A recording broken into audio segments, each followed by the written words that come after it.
اس لیے ہم کئی مرتبہ عرض کرتے ہیں کہ بھیا نوافل، ذکر، اذکار کہیں اور چلے جاؤ، کہیں اور نماز پڑھ لو، اور اگر علم اور تحقیق چاہیے تو بسم اللہ۔ ہم خاص طور پہ ہفتہ بھر سوچتے ہیں کہ محبت کرنے والے، چاہنے والے آتے ہیں آپ کی خدمت میں، کیا چیز رکھے؟ اس کی وجہ صرف یہی ہے کہ یہ جو بیٹھنا ہے نا، یہ اتنا آسان نہیں ہے۔ خدا پوچھے گا قیامت میں کہ تم نے کیا بات کی تھی لوگوں سے، میرا پیغام تم نے کس صورت میں پہنچایا تھا۔ اللہ کا عذاب نازل ہوگا ان پہ جو دین کے نمائندے تھے۔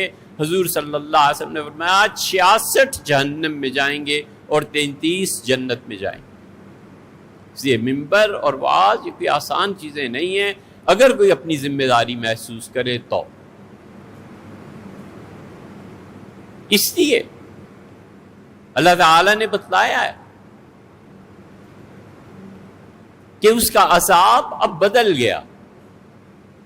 اللہ تعالی نے بتایا ہے کہ اب جو ہماری ان حرمات کو چھیڑے گا، قربانی کے جانور، اونٹ جن کے گلے میں پٹے لٹکائے گئے، 4 مہینے جن میں کوئی گناہ نہیں کرنا، اور ہر وہ چیز جسے دیکھ کر اللہ یاد آئے۔ جو آدمی بھی ان چیزوں کی بے احترامی کرے گا، 2 سطحیں ہیں، ایک سطح ہوتی ہے فرد کی اور ایک سطح ہوتی ہے قوم کی۔ قوم کی سطح پہ اللہ کی محبت نہیں آتی، قومی سطح پہ 99% لوگ خدا کی محبت میں ہو جائیں، یہ نہیں ہوا کرتا، کبھی بھی نہیں ہوا۔ ہمیشہ قوم کی سطح پہ جو اسلام آتا ہے یا اللہ خوش ہوتا ہے، جو کچھ بھی آپ اسے کہیں، وہ خدا کا خوف ہے، اور فرد کی سطح پہ اصلاح ہوتی ہے خدا کی محبت سے۔ خدا کا خوف عام ہوتا ہے تو قومیں بنتی ہیں کہ یار اللہ کو جواب دینا ہے، مرنا ہے، تھان میں آخر پہ یہ داغ اور نقص ہے، آج اس سے چھپا لوں گا، اللہ سے تو نہیں چھپا سکتا۔ آج یہاں کمتی بڑھتی تولنا بیچنا یہ کر لوں گا، اللہ سے تو نہیں میں چھپا سکتا۔ یہ قوم میں جب خوف خدا کا ہوتا ہے تب قوموں کی اصلاح ہوتی ہے، اور فرد میں جب محبت اللہ کی ہوتی ہے تو اس کی اصلاح ہوتی ہے۔ یہ 2 الگ الگ قضیے۔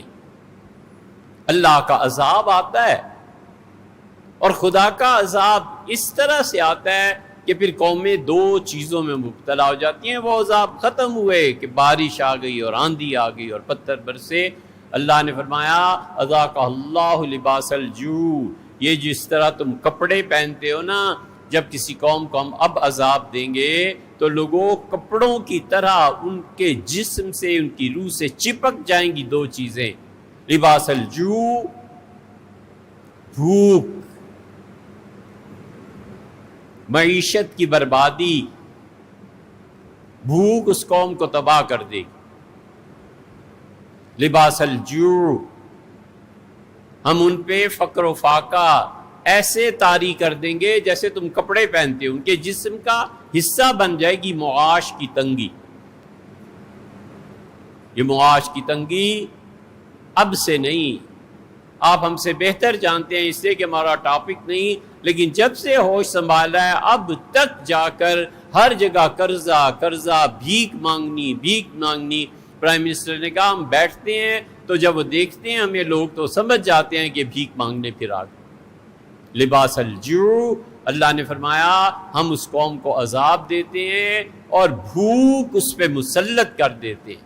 اور دوسری چیز خدا نے کہا لباس الجوع والخوف، لوگوں ہم ان پہ خوف مسلط کر دیتے ہیں۔ کوئی آدمی مطمئن نہیں ہوتا، اتنا خوف تاری ہو جاتا ہے، ہائے میرا بچہ، ماں ڈرتی ہے آج اسکول سے واپس آئے گا، دیر ہو گئی، پتہ نہیں کسی نے مار نہ کیا ہو، کسی نے اغوا نہ کر لیا ہو، رات کو اندھیرے میں چلتے ہوئے خود اپنے سائے سے ڈرتا ہے کہ یا اللہ کوئی آ نہ جائے، یہ اتنے پیسے بینک سے دیے ہیں، خوف مسلط ہے، ٹرانسفر کر دے گا بینک، بینک کہتا ہے جی کوئی وقت نہیں ہے، لاکھ روپیہ لے کے کہاں جا رہے ہو۔ یہ اللہ دو عذاب ان قوموں پہ مسلط کر دیتا ہے جو قومیں مسلمان ہونے کا دعویٰ کریں اور پھر اللہ کی چیزوں کی بے حرمتی کریں۔ کافروں سے نہیں کرتا، اس لیے کہ اس کے زیر بحث نہیں ہے۔ اسی لیے سورہ قریش میں اللہ نے کیا کہا؟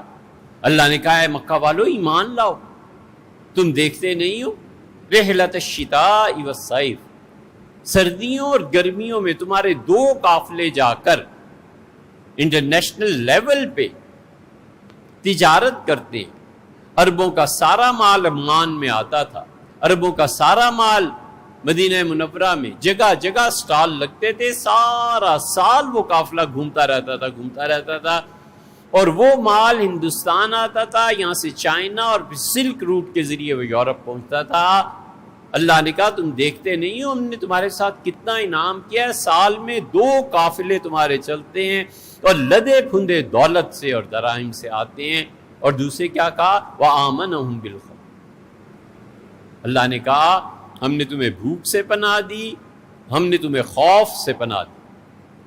یہ خوف اللہ کی عبادت جوگے نہیں چھوڑتا، یہ خوف انسان کو دنیا میں رسوا کر دیتا ہے۔ یہ خوف کہ میرے بچوں کو کیا ہوگا اور میری بیوی کا کیا ہوگا، کہ کوئی معمولی خوف نہیں ہوتے۔ جو ان مراحل سے گزرتے ہیں نا وہ جانتے ہیں۔ مدینہ منورہ میں اونٹوں کی آواز، مسلسل گلیوں میں اونٹ چل رہے ہیں، جا رہے ہیں۔ ام المومنین عائشہ رضی اللہ عنہ جب کافی دیر آواز سنتی رہی تو فرمایا یہ کس کا قافلہ ہے؟ لوگوں نے کہا عبد الرحمن ابن عوف رضی اللہ عنہ کے اتنے 100 اونٹ انہوں نے خریدے ہیں اور آئے۔ انہوں نے کہا اللہ عبد الرحمن ابن عوف کو جنت کے چشمے سلسبیل سے پانی پلائے۔ قرآن میں ہے نا سلسبیل کا ذکر۔ وہ بات ام المومنین رضی اللہ عنہ کی عبد الرحمن رضی اللہ عنہ کے بیٹوں تک پہنچ گئی، وہ حاضر ہوئے اور کہا ماں آپ یہ فرماتی ہیں، آپ ام المومنین رضی اللہ عنہ، اور ہمیں بتائیں یہ آپ نے دعا کیوں اس طرح ہمارے والد مرحوم کو دی؟ انہوں نے کہا بچوں رسول اللہ صلی اللہ علیہ وسلم کا آخری وقت تھا اور آپ پریشان تھے اور عبد الرحمن ابن عوف رضی اللہ عنہ آئے۔ یہ حکمت ہے کہ بڑے کے بولے بغیر اس کی مرضی کو جانچو، اور یہ محبت ہے کہ چھوٹے کے کہے بغیر اس کا مطالبہ پورا کر دو۔ بڑے جو ہوتے ہیں نا اتنی آسانی سے بڑائی نہیں آ جاتی، بڑا آدمی بنتا ہے چھوٹوں کے مطالبے کو بغیر اس کے سوال اور عرض کے ہی پورا کر دیتا ہے، اور چھوٹے جو ہوتے ہیں وہ اپنے بڑوں کا اتنا احترام کرتے ہیں کہ وہ آنکھ کا اشارہ تو کیا وہ جانتے ہیں اب کیا ضرورت ہوگی والد کو، والدہ کو، پیر و مرشد کو، بڑے بھائی کو، اور ان کے کہے بولے بغیر وہ چیز مہیا کر دیتے ہیں۔ یہ ہے ادب۔ ام المومنین رضی اللہ عنہ نے فرمایا کہ بچوں حضور صلی اللہ علیہ وسلم کے چہرہ مبارک پہ پریشانی کے آثار تھے، اور عبد الرحمن ابن عوف تمہارے والد آئے اور انہیں چہرہ مبارک کو دیکھا اور کہا اللہ کے رسول میرا خیال ہے آپ اپنی بیویوں کے بارے میں پریشان ہیں۔ رسول اللہ صلی اللہ علیہ وسلم ہاں عبد الرحمن یہی سوچ رہا ہوں میرے بعد ان کا کیا بنے گا۔ انہوں نے کہا اللہ کے رسول کوئی گھبرانے کی بات ہی نہیں ہے، آپ جانتے ہیں میرا فلاں باغ جو ہے اس کی اتنی آمدن ہوتی ہے، میں ہر سال آپ کی جتنی بیویاں زندہ ہوئیں سب میں برابر کا تقسیم کر دیا کروں گا جب تک کہ آپ کی کوئی بیوی بھی دنیا میں باقی ہے، آپ کو کیا ضرورت ہے پریشان ہونے۔ یہ ہے لوگ توکل کی بات کرتے ہیں، ہم کہتے ہیں یہ خود توکل میں داخل ہے۔ رسول اللہ صلی اللہ علیہ وسلم بچوں تمہارے باپ کے لیے کہا کہ اللہ عبد الرحمن تجھے جنت کے چشمے سلسبیل سے پانی پلائے، تو نے میرا بوجھ ہلکا کر دیا۔ اس لیے جو چیزیں اللہ کی یاد دلاتی ہیں نا ان کا احترام ضروری ہے، اس مہینے کا، قربانی کے جانور کا۔